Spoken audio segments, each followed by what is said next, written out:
Magandang araw, Sir Eric. Ang kwentong ibabahagi ko ngayon ay isang tunay na karanasan na naranasan ko noong nasa 18 taong gulang pa lamang ako. Ang totoo niyan, sa tuwing naaalala ko ay sinisisi ko pa rin ang sarili ko. Kasi ako ang nagdala sa sarili ko sa trahedyang yon. Dala ng kuryosidad at katigasan ng ulo ko. Kaya nga kung sakaling may maibabalik man akong oras na pwede kong baguhin, itong pangyayari ang pipiliin ko. Siya nga pala, ako si Joshua. Bata pa lamang ako ay nakatira na ako sa bahay ampunan. Naalala ko noong sinabi sa akin ni Ate Claire na ang namumuno sa bahay ampunan na natagpuan nila ako sa labas ng bahay ampunan. Buhat daw ako ng isang magandang babae. Yun daw ang nanay ko. Pinaampun daw ako ni nanay kasi may misyon daw ang mama ko na dapat gampanan at dapat daw hindi na raw ako madamay sa misyon na yon. Sinubukan nga raw tanungin ni Ate Claire si mama kung anong misyon yun pero hindi siya sinagot ni mama. At pinangalan lang daw ako bago siya umalis. Akala ni Ate Claire ay babalik pa raw si mama pero sa paglipas ng panahon, hindi na raw ito bumalik. Dahil doon nakaramdam po ako ng matinding pangungulila na may kasamang galit sa aking sariling ina. Ang dami ko pong gustong itanong noon sa nanay ko pero paano ko naman yun magagawa kung wala naman siya sa tabi ko. Marami na rin ang sumubok na umampon sa akin sa bahay ampunan pero kahit kailan ay hindi ako pumayag na magpaampon.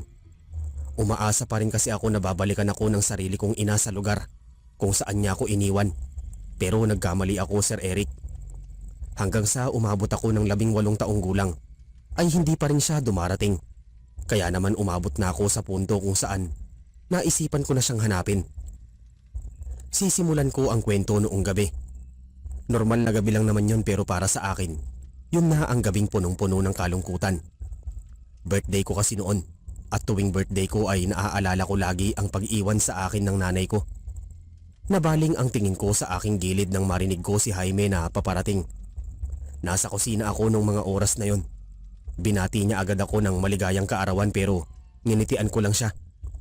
Muli akong sinabihan ni Jaime na dapat daw maging masaya ako kasi panibagong taon na naman daw ang ibinigay sa akin ng Panginoon. Pero sa halip na sumunod sa sinabi niya ay napabuga lang ako ng hangin. Saka sinabihan siya na magiging masaya lamang ako kapag kasama ko na ang nanay ko. Nanay ko lang ang hinahanap ko noon kasi sa pagkakaalam ko, nabanggit daw ni mama kay Ate Claire na namatay na raw ang tatay ko. Sinabihan naman ako ni Jaime na wag ko na raw isipin si mama at maging masaya na raw ako. Dagdag niya pa na kung pwede nga lang daw pumuslit kami sa opisina ni Ate Claire para matignan ng mga papeles namin ay ginawa na namin. Kaso bawal daw. Lumingon naman ako kay Jaime. Saka tinanong siya kung totoong nasa opisina niya ang mga papeles. Tumango naman si Jaime. Sinabi niya sa akin na nakaipon daw sa loob ng opisina ni Ate Claire lahat ng papeles patungkol sa amin. Agad naman akong napatayo sa katinignan si Jaime. Sinabihan ko siya na papasukin ko ang opisina ni Ate Claire. Akala ko noon ay tutulungan niya ako sa balak ko pero tumanggi si Jaime. Sinabi niya sa akin na delikado raw lalo na kapag nahuli ni Ate Claire. Posible daw akong maikulong sa isang kwarto ng 1 linggo bilang parusa. Tumawa naman ako ng mahina noon. Saka sinabihan si Jaime na kaya ko ang sarili ko at wag na lamang ipagsasabi ang balak ko. Pagkatapos kong sabihin yun ay naglakad na ako papunta sa opisina ni Ate Claire. Inaamin ko na kinakabahan ako sa gagawin ko pero mas gugustuhin ko pa rin na malaman kung sino o ano ba talagang itsura ng nanay ko. Noong gabing yun ay tulog na rin ang mga tao at hindi masyadong uso ang CCTV. Kaya ang dapat ko lang mapag-ingatan noong mga oras na yon ay ang mahuli ni Ate Claire. Mabilis akong nakarating sa opisina ni Ate Claire. Hindi nakalak ang pinto ng opisina kaya naman malaya akong nakapasok. Pagpasok ko ay tumambad sa akin ng maraming papeles sa ibabaw ng mesa. Mabilis ko itong nilapitan at iniisa-isa hanggang sa matagpuan ko ang hinahanap ko. Nakapaloob yung mga papeles ko noon sa isang envelope. Kaya naman noong bubuksan ko na sana ito ay nagulat ako nang bumukas ang pinto kasabay ng malakas na pagtawag sa akin ni Ate Claire. Namutla agad ako noon kasi nahanap niya ako. Pero mas hindi ko inaasahan si Jaime sa likuran niya na paniguradong sinumbong ako. Bago pa man makalapit si Ate Claire sa akin ay naglakad na ako papunta sa bintana ng opisina niya at lumabas mula doon. Narinig ko pa ang pagtawag sa akin ni Ate Claire nang paulit-ulit habang tumatakbo ako pero hindi ko na siya nilingon pa. Yun ang unang beses na nakalabas ako ng bahay ampunan. Inaamin ko na wala akong alam sa mundo kasi hindi rin naman ako papalabas na tao. Hindi ko alam kung paano ang takbo ng syudad at kung paano mamuhay ng ibang tao. Hindi ko nga rin alam noon na may mga aswang o elemento rin pala na pinaniniwalaan ng mga tao. Habang tumatakbo ako ay hindi ko namalayan na nakapasok na ako sa isang gubat. Malapit kasi sa kagubatan ng bahay ampunan. Ramdam ko ang pagtatayo ng balahibo ko dahil sa lamig at nakakatakot na aura ng paligid. Sa kabutihang palad may kaunting liwanag pa rin naman na nanggagaling sa buwan. Huminto ako sa pagtakbo sa kabinuksan ng folder. Doon nahulog ang isang litrato ng isang babae. Nakalagay pa sa likod ng litrato ang pangalan na Celeste at kamukhang kamukha ko po ang babaeng yun. Una kong naisip na siya ang nanay ko. Kaya naman nagkaroon ako ng pag-asa noon na mahahanap ko siya dahil may litrato ako sa kanya. Nung tumingin ako sa paligid ay hindi ko na alam ang pupuntahan. Puro puno na lamang ang nakikita ko at hindi ko naman kaya noon na manatili sa gubat. Kahit lalaki ako ay naduwag pa rin ako dahil wala rin naman nga akong alam sa kahit anong paraan ng pakikipaglaban. Nagpatuloy na lamang ako sa paglalakad. Kumuha pa ako ng putol na kahoy sa lupa para maging pananggalang ko kung sakaling may sumugod man sa aking hayop o kaya naman ahas. Habang naglalakad ako ay pakiramdam ko napapalayo lang ako sa bahay ampunan. Kaya naman dumaan na lamang ako sa ibang daanan. Ilang saglit pa ay nagulat na lamang ako nang makarinig ng yabag. Nakaramdam agad ako ng takot noon, Sir Eric. Kasi baka mga ngaso yon o kaya naman mas malala pa doon. Hindi ko na nga napigilan ng sarili ko na tumakbo ng tumakbo. Hanggang sa aksidente kong nabangga ang isang babae. Pag-angat ko ng tingin ay napasigaw pa ako dahil kulay ube ang mukha ng babae. Pero nang titigan ko siya ulit ay nasaan yung tao siya. Nakakunot noo siyang nakatitig sa akin at naging pamilyar agad ang mukha niya. Tinignan ko ulit ang litrato ng aking ina at yung babae sa harapan ko. Automatiko akong naluha noon kasi kamukhang kamukha ng babae ang nanay ko. Hindi ko na napigilan pa na yakapin ng babae sa kasinabihan siya na nahanap ko na siya. Naiiyak ko pang tinanong siya kung bakit hindi niya ako binalikan sa bahay ampunan. Natigilan lamang ako nang mapansin kong hindi umiimik si mama. Kaya naman pinakita ko na lang sa kanya ang litrato niya at sinabing ako ang anak niya na iniwan niya sa bahay ampunan. 18 taon na ang nakakaraan. Kinuha naman ni mama ang litrato hanggang sa unti-unting nanlaki ang kanyang mata at ngumiti sa akin. Sinabi niya na ako nga raw ang anak niya na matagal niya na rin daw hinahanap. Natuwa naman ako noon kasi hinanap niya rin pala ako. Pero tinanong ko si mama kung bakit hindi niya na lang ako binalikan sa bahay ampunan na pinag-iwanan niya. Sinabi niya naman sa akin na nakalimutan niya na raw kasi ang bahay ampunan na yon. Kaya naglibot na lamang siya sa iba't ibang bahay ampunan sa pag-asang mahahanap ako. Dagdag pa ni mama na kakarating niya lang daw sa lugar namin na yon at bukas pa sana siya maghahanap sa bahay ampunan. Pero ako na raw ang lumapit sa kanya. Nakangiti naman akong tumitig kay mama at magtatanong pa sana nang sabihin niya akong sa bahay na lang daw namin ipagpatuloy ang kwentuhan. Naglakad na lamang kami papasok ng gubat hanggang sa makarating kami sa isang maliit na kubo. Pagpasok ko sa bahay niya ay agad kong tinanong si mama kung anong nangyari sa kanya sa mga nakalipas na taon at kung bakit sa gubat siya naninirahan, gayong marami namang pwedeng matirahan sa baryo. Tumawa naman ng mahina si mama at sinabi niya sa akin na maging mabait lang daw akong bata at wag nang balikan pa ang nakaraan. Ang mahalaga daw ay magkasama na kaming dalawa. Pagkatapos niyang sabihin yun ay dinala ako ni mama sa isa pang silid. Naamoy ko pa ang masangsang na amoy doon pero hindi ko na lamang pinansin kasi baka antok lang ako at pagod kaya kung ano-anong naaamoy ko. Lalabas na sana si mama nang sabihan ko si mama na masaya akong nakita ko siya. Ngumisi naman si mama sa akin at sinabihan akong masaya din daw siya na makita ako. Sobrang tuwa ko noon kasi sa wakas magkakaroon na rin ako ng alaala kasama ang aking ina. Naaalala ko pa na nakangiti pa ako noon hanggang sa makatulog ako. Nagising ako bandang 12:00 ng madaling araw dahil sa tawag ng kalikasan. Dire-diretso akong lumabas ng aking silid para hanapin ang ina ko pero hindi ko siya nakita. Pumasok pa ako sa isa pang silid sa kubo pero wala rin doon si mama. Naisipan ko noon na pasukin ang kwarto ni mama. Gusto ko rin kasi malaman ng lahat ng tungkol sa kanya.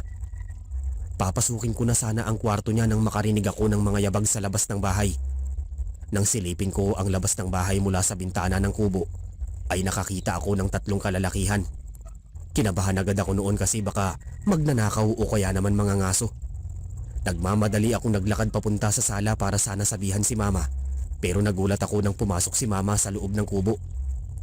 Nagulat din si mama nang makita ako at napansin ko pa ang biglaan niyang pagyuko. Hindi ko na lamang pinansin ang naging reaksyon niya. Sinabihan ko agad si mama na mayroong mga lalaki sa labas. Nagulat ako nang tumawa ang aking ina at sinabi niya na wala raw kasi galing siya sa labas ng bahay. Sumilip ako sa bintana pero nagulat ako kasi wala nang katao-tao doon, pero nakita ko ang mga sulo na dala ng mga ito kanina na wala ng apoy. Hinarap ko ulit si mama at tinanong siya kung pinaalis niya ba ang mga lalaki, at sinabi naman ni mama na wala raw mga lalaki at guni-guni ko lamang yon. Mas mabuti daw na bumalik na lang ako sa pagtulog. Nawala ang antok ko noon, Sir Eric. Sigurado po kasi akong may mga tao akong nakita. Napabuntong hininga na lamang ako sa sinabi ni mama. Saka nagpaalam sa kanya na iihi lang, saka ako matutulog ulit. Habang nasa banyo ko noon, iniisip ko pa rin ang mga lalaki at kung gaano ang mga ito kabilis na wala, pero naisip ko na lang na baka nagsitakbuhan na ito at hindi lang sinabi sa akin ni mama na itinaboy niya ang mga lalaki kasi baka matakot ako.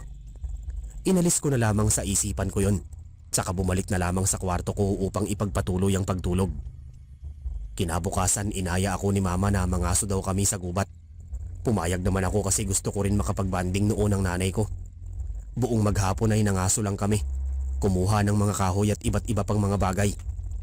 Nagkakwentuhan din kami ni mama, pero sa tuwing tinatanong ko siya tungkol sa kung anong nangyari sa kanya noon at kung bakit niya ako iniwan sa bahay ampunan, hindi yun sinasagot ni mama.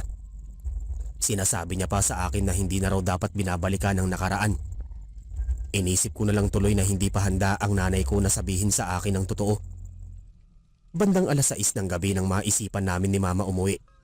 Nagpaalam lang ako saglit kay mama na iihi at pinayagan niya naman ako. Hindi naman ako lumayo sa kanya masyado. Yung layo lang na natatanaw ko pa rin ang nanay ko. Habang umiihi ako ay aksidente akong nakaapak ng kung anong bagay. Pagbaba ko ng aking tingin ay napasigaw na lamang ako sa kamay na naapakan ko.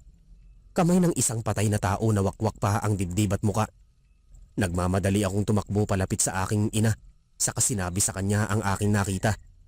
Sinabi ko pa kay mama na may mamamatay tao sa paligid at dapat umalis na kami. Sinabihan naman ako ni mama na kumalma. Normal na lang daw yun sa gubat dahil kadalasan daw ay may mga aswang na naninirahan doon. Sinabihan ko naman si mama kung ano ang aswang at doon pinaliwanag sa akin ni mama ang lahat patungkol sa kanila, kasama na ang kanilang mga itsura. Pero sinabi rin ni mama na hindi raw sila nangangain ng tao kapag hindi sila pinapakialaman at sumusunod lang daw sa gusto nila. Kaya pinayuhan pa ako ni mama na wag na raw akong masyadong matakot dahil hindi daw ako sasaktan ng mga aswang. Pinilit ko na lamang maging kalmado hanggang sa makarating kami ni mama sa bahay. Dumiretso agad ako sa aking kwarto upang magpahinga, pero ang totoo niyan, inisip ko lang yung tungkol sa nakita ko. Ang daming tanong na nangingibabaw sa utak ko, katulad na lamang kung bakit mas ginugusto ni mama na manirahan sa gubat, gayong may aswang naman doon. Gusto ko yun itanong sa kanya pero mas pinili ko na lamang noon manahimik. Ilang oras ang lumipas pero hindi pa rin ako nakakatulog. Naisipan ko na lamang lumabas ng aking kwarto para sana magpaantok. Pero napansin ko ang kwarto ni mama na bukas. Nang pasukin ko ito ay wala doon ang nanay ko. Pero napansin ko na may mga damit ni mama sa ibabaw ang kama niya. Nakaramdam ako noon ng kaba dahil baka ano nang nangyari sa nanay ko. Sakto naman na nakakita ako noon ng kutsilyo, kaya naman kinuha ko yon, saka naglakad palabas ng bahay. Tinatawag ko ng paulit-ulit ang aking ina hanggang sa makakita ako ng isang babaeng hubot-hubad. Nagtago agad ako sa likuran ng isang puno habang tinitignan ng babae. Napasinghap ako nang humarap ang babae at kitang-kita ko ang pulang mata ng aking ina at ang unti-unti niyang pagbabago ng anyo mula sa pagiging babae hanggang sa pagiging oso. Nanginig agad ang buong katawan ko noon, lalo na noong naging tao ulit siya, pero yung mukha niya ay isang oso. Para akong mahihimatay noon sa pinaghalong kaba at takot. Hindi na ako nagtagal doon. Mabilis akong tumakbo pabalik ng bahay at nang makapasok ako sa loob ay pumasok sa isip ko ang nakita ko. Naisip ko pa na baka aswang din ako kasi aswang ang nanay ko. Natatakot din ako noon na baka kung anong gawin sa akin ng nanay ko, pero inisip ko na lamang na anak ako ni mama at paniguradong hindi niya ako sasaktan. Pumasok na lang ulit ako sa aking kwarto at pinilit ang sarili na makatulog. Pinilit kong maging kalmado noon at ipasok sa utak ko na aswang ang nanay ko, pero hindi pa rin talaga mawala ang takot na nararamdaman ko. Naisipan ko pa nga noon na umalis na lamang, kaso ayoko naman iwan ang nanay kong mag-isa, at naisip ko rin na baka aswang din ako, pero hindi pa lumalabas ang tunay kong anyo. Kinabukasan nagising ako sa malalakas na katok sa pinto ng bahay. Mabilis akong bumangon sa lumabas ng kwarto at nagulat pa ako nang makasalubong ko si mama na tulad ko ay bagong gising din. Tinanong ako ni mama kung may bisita daw ba ako at bakit hindi ko raw sinabi. Sinagot ko naman siya na wala akong kilala na pwedeng bumisita sa akin. Hindi ako makatingin ng diretso kay mama. Pumapasok sa isip ko yung nakita ko noong gabi. Nagpaalam na lamang ako sa aking ina na bubuksan ko ang pinto. Lalagpasan ko na sana siya nang marinig ko ang binulong niya na bagong pagkain daw. Lalo akong kinilabutan noon at ang gusto ko na lang mangyari noon ay paalisin ang kung sino mang kumakatok sa pintuan. Mabilis akong naglakad patungo sa pintuan saka binuksan ito. Nagulat ako nang makita si Ate Claire kasama si Kuya Jojo, ang asawa niya.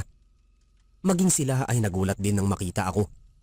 Agad kong niyakap si Ate Claire, saka sinabihan ako na nag-aalala daw siya sa akin. Akala niya raw ay tuluyan na akong naligaw sa gubat, pero mabuti na lang ay ligtas pa rin daw ako. Nabalitaan pa nga raw ni Ate Claire na marami raw elemento sa gubat na yon, kaya naman isinama niya na ang asawa niya na dating manunugis. Humiwalay ako sa yakap ni Ate Claire, saka seryoso siyang sinabihan na nahanap ko na ang mama ko. Sinabi ko pa sa kanya na umalis na sila dahil mapanganib doon. Nagkatinginan naman sina Ate Claire at Kuya Jojo. Tinanong pa ako ni Ate Claire kung paano ko raw nasabing mapanganib ang lugar na yon, gayong naroon daw ako. Bago pa man ako makasagot sa kanya, ay narinig ko ang boses ni mama sa aking likuran. Nagulat pa ako nang batiin siya ni Ate Claire, saka sinabihan ito na buhay pala si mama. Mula sa gilid ng aking mata ay nakita ko si mama na ngumisi, saka tinanong kung sino si Ate Claire. Nangunot pa ang noo ni Ate Claire at natatawang sinabihan si mama na nakalimutan na raw niya na si Ate Claire ang iniwanan niya sa akin. Tumango naman si mama saka sinabing matagal na raw kasing hindi nakikita kaya naman nakalimutan na. Bago pa man ako makasingit sa kanila ay inaya ni mama ang dalawang pumasok sa bahay. Umangal pa ako noon pero binaliwala lang nila ako. Napabuntong hininga na lamang ako dahil alam kong hindi ko mapipigilan pa sina Ate Claire at Kuya Jojo. Kaya naman naisipan ko noon na ako na lamang ang magliligtas sa kanila. Laban sa nanay kong aswang. Buong umaga ay nag-uusap-usap lamang sina mama at si Ate Claire, habang si Kuya Jojo naman ang nagpresenta na pumunta sa kusina upang magluto. Naisipan ko noon na kausapin si Kuya Jojo kasi baka mapilit nito si Ate Claire na umalis na. Nagpaalam lang muna ako saglit kay mama na tutulungan si Kuya Jojo bago ako pumasok ng kusina ng bahay. Naabutan ko si Kuya Jojo na hawak ang karne. Nakatitig siya rito habang nakakunot ang noo. Tinawag ko si Kuya Jojo kaya naman napalingon siya sa akin. Umukit ang ngiti sa labi niya bago ako tanungin kung ano raw ang ginagawa ko roon. Dagdag niya pa na kung nag-aalala daw ako kung kukunin nila ako ay wag na raw kasi hindi naman daw nila yun gagawin dahil kasama ko na raw ang nanay ko. Umiling naman ako at sinabihan si Kuya Jojo na mapanganib doon. Dagdag ko pa na ayain niya na si Ate Claire na umalis bago mahuli ang lahat. Umangat naman ang isang kilay ni Kuya Jojo. Ano raw ang mapanganib doon gayong ako at ang ina ko lang naman daw ang naroon? Hindi agad ako nakasagot. Gusto kong ibunyag sa kanila ang totoo pero nanay ko pa rin naman kasi ang pinag-uusapan doon. Nangunot ang noo ko nang magsalita ulit si Kuya Jojo. Sinabi niya sa akin na aalis naman daw agad sila Ate Claire kasi kampante na raw sila na ligtas ako. Wag na raw akong mag-alala kasi hindi naman daw sila magpapaumaga sa bahay na yon. Kahit papaano ay nakahinga ako ng maluwag nang marinig yon pero hindi pa rin ako kampante kasi habang hindi pa sila umaalis ay alam kong sila ang gustong makain ni mama. Buong maghapon ay binantayan ko lamang ang aking ina. Wala naman siyang kakaibang ginagawa pero kinakabahan pa rin ako sa kanya. Nang dumating ang alas 6 ng gabi ay nagpaalam na sila na aalis na pero nagulat ako nang sabihin ni mama na doon na raw magpalipas ng gabi dahil madilim na raw sa gubat. Nagulat pa ako noon nang bumuhos bigla ang ulan. Gusto kong magmura noon sa inis kasi hindi na nakisama ang panahon sa akin. Tumingin si Kuya Jojo sa akin kaya naman pasimple ko siyang inilingan. Magsasalita na nga sana siya nang pumayag na si Ate Claire sa kasinabihan pa si Kuya Jojo na baka raw mapahamak pa sila kung maglalakad sa gubat ng gabi. Napahilot na lang ako sa ulo noon dahil alam kong may posibilidad na hindi na sila umabot pa ng umaga na buhay. Noong gabing yun ay hindi ako mapakali. Sa kwarto ko nanatili sina Ate Claire at Kuya Jojo habang nanatili naman ako sa kwarto ni Mama. Katabi ko si Mama noon at natutulog na siya pero hindi ko pa rin magawang makatulog. Ilang saglit pa ay naramdaman ko ang pagbangon ni Mama. Kaya naman mabilis akong pumikit. Narinig ko ang mga yabag niya papalayo ng kwarto namin kaya naman lalo akong kinabahan. Naghintay muna ako ng ilang minuto bago ako bumangon upang sundan si Mama. Kumuha rin ako ng pwede kong magamit pang laban sa kanya. At nang makakita akong maliit na kutsilyo sa ilalim ng kama, ay kinuha ko ito. Naglakad ako palabas ng kwarto niya pero hindi ko na siya nakita. Naglakad ako papunta sa kwarto ko kung saan natutulog sina Ate Claire at Kuya Jojo. Nakahinga lamang ako ng maluwag nang makita kong maayos pa sila. Nabaling ang tingin ko sa may bandang sala nang makarinig ng yabag doon. Dahan-dahan akong naglakad papunta doon at nakita ko si Mama na papalabas ng bahay. Sumunod naman ako sa kanya. Parang may sariling kontrol nga ang paa ko at hindi ko na napigilan pa na sumunod sa kanya ng palihim. Tahimik lamang siyang naglalakad hanggang sa huminto siya at ilang saglit pa ay may pinulot siya sa lupa at napasinghap ako nang makakita ng isang lalaking wala ng buhay. Walang pakundangan itong kinain ni Mama kaya hindi ko na napigilan pa na mapaatras dala ng takot. Nanlaki ang mata ko nang makaapak ako ng tuyong dahon at nang tignan ko ulit si Mama ay nakita ko siyang nakatitig na sa akin. Nagmamadali akong tumakbo pabalik ng bahay. Nang makarating doon ay nilak ko ang pinto saka na kumaripas ng takbo papunta sa kwarto nila Ate Claire. Nang makapasok ako sa kwarto nila ay ginising ko agad sila. Naunang nagising si Kuya Jojo. Tinanong niya ako kung bakit daw ako namumutla at sinabi ko naman sa kanya na aswang ang nanay ko at kailangan na nilang umalis kasi paparating na ito. Dagdag ko pa na ang rason bakit pinapaalis ko sila kanina ay dahil ayokong mapahamak sila. Nanlaki naman ang mata ni Kuya Jojo at tinanong pa ako kung bakit hindi ko raw sinabi sa kanya kanina pa. Naiiyak ko namang inamin na ayokong mapahamak ang sarili kong nanay pero inis lamang niya akong tinignan. Saka sinabihan ako na kung aswang daw si Mama, pasiguradong hindi raw yun ang tunay kong ina. Magsasalita na sana ako nang bumukas ang pinto ng kwarto kung nasaan kami naroroon. Agad humarang sa harapan namin ni Ate Claire si Kuya Jojo. Nakita ko nang malapitan ang itsura ni Mama. Mabalahibo ang muka at may sungay pa. Sinabi ni Kuya Jojo na bangkilan daw si Mama. Isang uri ng aswang na nakatira daw sa gubat. Dagdag pa niya na wala raw panahon ng mga bangkilan na magkaanak dahil mas gusto nitong kumain kaysa mag-asawa kaya imposibleng anak daw ako ng bangkilan na nasa harapan namin. Tumawa naman si Mama sa kasinabing tama raw ang sinabi ni Kuya Jojo. Ngumisi pa sa akin si Mama bago sabihin na pinatuloy niya lang daw ako para maging alay niya sa haring aswang. Malapit na raw kasi itong dumating at hindi siya papayag na hindi ito magkakaroon ng alay. Bago pa man ako makasagot ay sinugod ni Kuya Jojo si Mama. Pero nasakal lamang ni Mama si Kuya Jojo saka itinilapon ito sa gilid. Nanginginig kaming dalawa ni Ate Claire habang nakatitig kay Mama na umuusok na ang ilong. Nakita ko pang bumangon si Kuya Jojo at muling inatake ang bangkilan pero nasuntok lang siya ulit ni Mama. Nang matumba si Kuya Jojo ay sapilitan akong inagaw ni Mama bago ngumisi kaila Ate Claire at sabihin na babalikan niya raw sila kapag inialay niya na raw ako. Kinagat ko naman ang braso ni Mama na nagkapalibot sa akin pero sa halip na siya ay masaktan ay ako lang ang nasaktan. Naramdaman ko na lamang noon ang malakas na nahampas sa aking batok na siyang nagpakawala ng aking malay. Nagising ako na nasa loob ng isang kuweba. Agad akong naalarma noon nang mapansin na nakahiga lamang ako sa malamig na sahig ng kuweba. Tanging mga sulo lamang ang nakikita ko.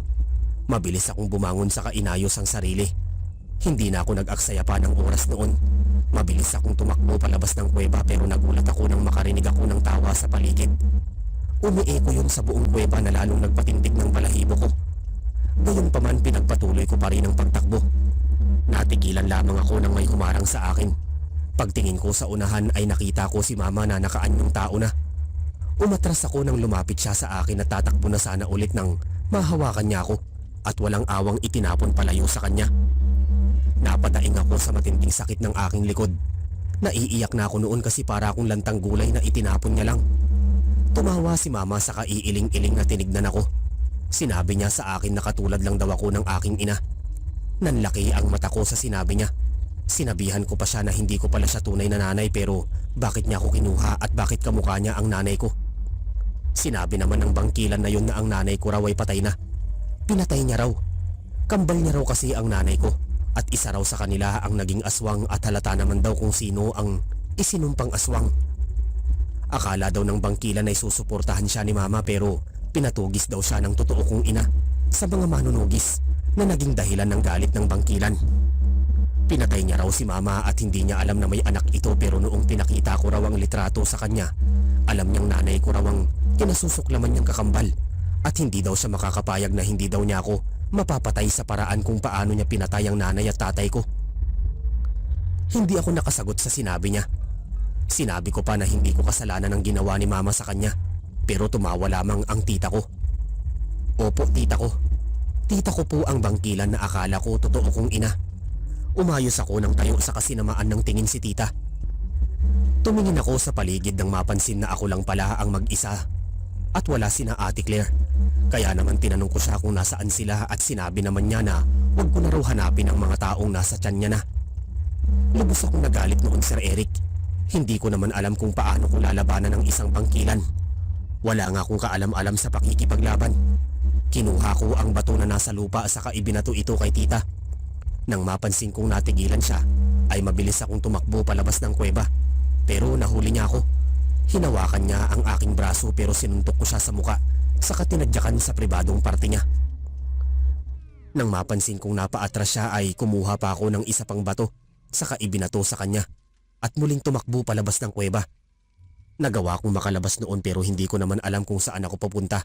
Kaya naman nagpatuloy na lamang ako sa pagtakbo. Natigilan lamang ako nang may tumalon sa aking harapan. Pagtingin ko ay nakita ko si tita na umuusok na ang ilong sa galit habang nakatingin sa akin. Sinampal niya pa ako sa aking pisngi kaya naman naramdaman ko ang kanyang matutulis na kuko at pagdurugo ng pisngi ko. Bago pa man ako makabawi ay sinakal na ako ni tita, saka nakangising pinakita sa akin ang kanyang mahahabang kuko. Sinabi niya sa akin na kukunin niya raw ang puso ko at kakainin ito. Nagdadasal ako noon habang nakatitig sa kanya. Umaasa ako na sana ay may magligtas sa akin. Napapikit na lamang ako nang iangat na ni tita ang kanyang isang kamay. Akala ko ay mamamatay na ako pero nagulat na lamang ako nang bumagsak ako sa lupa. Pagmulat ko ng mata ay nakita ko si Kuya Jojo mula sa malayo at may hawak na pana. Nakita ko rin na nakatarak sa likod ni tita ang pana. Mabilis akong bumangon at lumapit kay Kuya Jojo. Nang makalapit ako sa kanya ay nanginginig pa ang aking katawan noong sinabi ko ang totoo. Tinanong ko pa siya kung nasaan si Ate Claire at sinabi naman niya sa akin na naghihintay daw si ate sa labas ng gubat. Nagpasalamat na lang ako sa kanya, saka kami naglakad palabas ng gubat. Habang naglalakad kami ay tulala lamang ako at hindi ko akalain na wala pala ang nanay ko at siguradong pinaampon ako ni mama kasi ayaw niya akong mapahamak. Napabuntong hininga na lamang ako hanggang sa makarating kami sa kotse ni Ate Claire. Nang makasakay ako sa kotse ni Ate Claire ay agad niya akong tinanong kung ayos lang daw ba ako. Sinabihan niya pa ako na sa susunod daw wag daw ako basta-basta magtitiwala sa ibang tao. Hindi na lamang ako umimik noon at tumingin na lang sa bintana ng kotse. Halos mahigit ko ang aking hininga nang makita ko mula sa bintana si tita na nakangisi sa akin. Bigla pa siyang naging oso ulit bago tumakbo papasok ng gubat. Mabilis ko namang sinabihan si Kuya Jojo na buhay si tita. Pero sinabi niya lang sa akin na imposible daw yun kasi may lason ng palaso pero umiling ako. Sinabi ko sa kanya na baka dakpin kami ni tita pero tumawa lang si Kuya Jojo. At sinabihan ako na kumalma lang daw ako dahil siya na lang daw ang bahala sa akin. Pinilit ko na lamang kumalma noon hanggang sa makarating kami sa bahay ampunan. Sumalubong sa akin si Jaime pero hindi ako umimik sa kanya. Narinig ko pang kinausap siya ni Ate Claire pero hindi na ako nakisabat pa dahil bumabagabag sa isip ko si tita. May parte sa akin na nagsasabing babalik siya pero may parte sa akin na nagsasabing mamamatay na lang siya. Magmula noong araw na yun ay pinilit kong kalimutan ang nangyari. Kinuwento ko rin kay Jaime ang nangyari sa akin pero hindi siya naniwala. Hindi ko naman siya pinipilit na maniwala sa akin dahil alam kong hindi naman kapani-paniwala ang nangyari. Nagpaturo din ako kay Kuya Jojo ng self-defense kung sakali man nabalikan ako ni tita at sa kabutihang palad ay pumayag naman siya. Ilang buwan ang lumipas, akala ko ay ayos na. Hanggang isang gabi naglalakad lamang kami ni Jaime pabalik sa bahay ampunan. Galing kasi kami noon sa eskwelahan at gabi na rin ng naging uwian. Malapit na kami noon sa bahay ampunan nang matigilan kami sa paglalakad. May humarang sa aming isang babae na nakayuko. Pareho kaming napaatras ni Jaime. Magsasalita na sana ako nang iangat nito ang kanyang tingin at nakita ko si tita na nakangisi sa akin. Kinumusta niya ako, saka sinabing handa na raw ba akong maging pagkain niya kasama raw ang kaibigan ko. Agad akong kinabahan para kay Jaime, kaya naman humarang ako kay Jaime, saka sinabihan siya na itigil na ang kasamaan. Dagdag ko pa na demonyo siya at kung paano siya nabuhay sa palaso na may pana. Lumakas naman ang tawa ni tita at sinabi sa akin na masyado siyang malakas para tamaan ng lason ng isang mahinang palaso. Hindi ako nakaimik sa sinabi niya. Lalo lamang sumama ang tingin ko sa kanya at aatakihin ko na sana siya nang marinig ko ang boses ni Kuya Jojo. Sa isang iglap ay sumugod sa akin si tita, pero nagawa kong maiwasan yun. Sinugod ko rin si tita at nagawa kong matamaan ang mukha niya. Hindi tulad noon, malakas na po ako noong mga oras na yon at matapang. Ilang saglit pa ay may tumama naman na palaso kay tita pero sa pagkakataon na yun ay sabatok na. Lumingon ako sa aking gilid at nakita ko si Kuya Jojo kasama si Ate Claire na gulat sa pangyayari. Nilapitan ako ni Ate Claire sa kasinabihan ako na pumasok na raw sa loob at aasikasuhin na raw nila si tita. Hindi naman ako pumayag noon. Gusto ko kasing masigurado na patay na talaga si tita. Pero sinabihan ulit ako ni Ate Claire na sumunod na lamang sa kanya. Wala na akong nagawa noon kung hindi ang pumasok ng bahay ampunan kasama si Jaime. Pagpasok ko sa bahay ampunan ay kinausap agad ako ni Jaime patungkol sa aswang, pero hindi ko siya sinagot. Mas naisip ko noon na wag na lang masyadong ipagkalat pa ang nangyari sa akin dahil ayoko na rin ng marami ng nakakaalam. Isang oras din ako naghintay kila Ate Claire at Kuya Jojo, at nang makarating sila sa bahay ampunan ay agad ko silang tinanong kung kumusta na si tita. Sinabi naman nila na patay na daw ito at inilibing daw nila sa gubat. Sa anyong oso daw ito namatay, kaya naman hindi na ito bumalik pa sa anyong tao. Napabuntong hininga na lamang ako sa narinig. Pakiramdam ko ay sobrang malas ng buhay ko kasi ang pamilya na ipinagkaloob sa akin ay namamatay o kaya naman ay isang aswang. Niyakap na lamang ako ni na Kuya Jojo at sinabing sila na lang daw ang magiging pamilya ko. Magmula noong araw na yon ay lalo akong naging mailap sa mga tao. Wala na nga akong masyadong pinagkakatiwalaan at pakiramdam ko ay hindi na rin ligtas ang labas para sa akin. Hindi na rin ako nagpaampon noon, Sir Eric. Sa bahay ampunan na ako lumaki at tumanda. Hanggang sa mamatay nga si Kuya Jojo dala ng matinding sakit at katandaan, ay nasa bahay ampunan ako. Gayunpaman pinilit ko pa rin ang sarili ko na maging masaya kahit pakiramdam ko ay isinumpa ako para maging malungkot. Lumipas pa ang mga taon, akala ko ay hindi na ako makakapag-asawa, pero nagkamali ako. Noong namatay na rin kasi si Ate Claire ay dumating naman ang pamangkin niya na siyang pumalit sa kanya sa pamamahala sa bahay ampunan. Siya po si Rona.